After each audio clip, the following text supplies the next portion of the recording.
la coquille sur l'arbre avec le signe du GR. Ça y est, on a enfin rejoint le chemin de Saint-Jacques, la Via Benensis qui vient de Genève. On y est enfin, ça fait plaisir quand même. On est sur le chemin de Saint-Jacques, je fais un petit rappel pour dire que notre itinéraire il était divisé donc en 4 sections. Et la première section c'était Oris les Abrais, et ben voilà. On a fait cette première section et on n'est pas peu fiers quand même. Et on entame la deuxième section du coup. Sur Saint-Jacques, on a ce qui s'appelle la crédentiale. La crédentiale, c'est le passeport du pèlerin. Donc c'est un passeport nominatif où il y a notre nom, notre prénom, notre photo d'identité. Et ça permet d'avoir accès au gîte ou au refuge en Espagne. Et on peut se la faire tamponner dans tous les villages qu'on croise, donc dans les églises, les mairies, les commerces aussi. Et on a déjà quelques tampons déjà à notre actif. Et on s'est rendu compte qu'en réalité, c'est compliqué de se la faire tamponner parce que les églises ne sont pas forcément ouvertes, les mairies non plus, il n'y a que les commerces qui sont ouverts un peu tout le temps. Et à la fin du chemin, donc du pèlerinage, on peut avoir ce qui s'appelle la Compostela. C'est le diplôme du pèlerin qui certifie qu'on a bien fait le chemin de Saint-Jacques.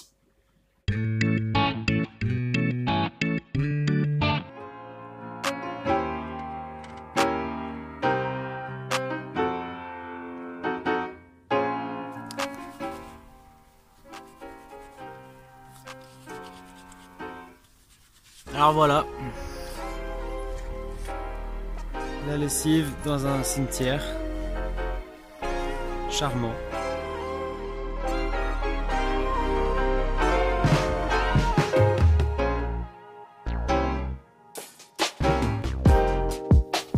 Alors là on vient de passer une nuit dans un relais ciné. Qu'est-ce que c'est qu'un relais ciné? Et on a découvert ça à Saint-Buel en fait. C'est une cabane de chasseurs qui est mise à disposition des randonneurs à pied, mais aussi des randonneurs en vélo et des randonneurs à cheval. Donc en fait, ça fait l'objet d'une convention qui est signée entre les différentes fédérations. Et la cabane est ouverte et elle permet soit de pique-niquer, soit même de passer la nuit.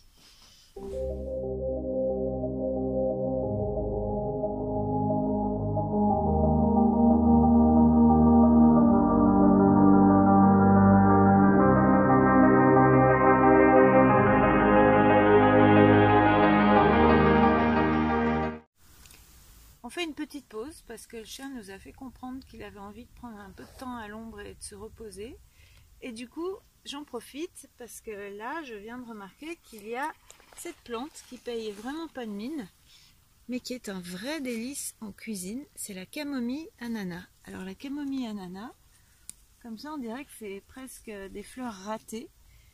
Alors ce sont des astéracées, ce qui veut dire que ça en vérité c'est une inflorescence, c'est un ensemble de fleurs en forme de tube sur un réceptacle. Et ce qui est remarquable dans cette camomille, c'est son odeur, une véritable odeur d'ananas, d'où son nom camomille ananas. Du coup je l'accueille parce que je me dis que je vais essayer de faire un petit dessert au bivouac ce soir. Et puis, toujours pendant cette pause pour Dixie, eh bien, je vois qu'autour de nous, il y a cette plante qui a des feuilles arrondies avec souvent une tache pourpre au centre et des très longs pétioles. Donc là, elle est coupée, mais elle peut aussi avoir une tige, être très ramifiée et avoir des fleurs mauves, d'où son nom, la mauve. Et il se trouve que la mauve, elle est très riche en mucilage, qui est une fibre qui gonfle avec l'eau et qui donne de la texture à ce qu'on cuisine. Du coup, je vais en ramasser pour pouvoir épaissir la soupe de ce soir. Et puis, autre atout de la mauve, c'est qu'elle est particulièrement riche en calcium. Il y a 5 fois plus de calcium dans la mauve que dans le lait animal. Et en plus, il est mieux assimilé par l'organisme que le lait animal. Du coup, c'est tout bénef pour nous.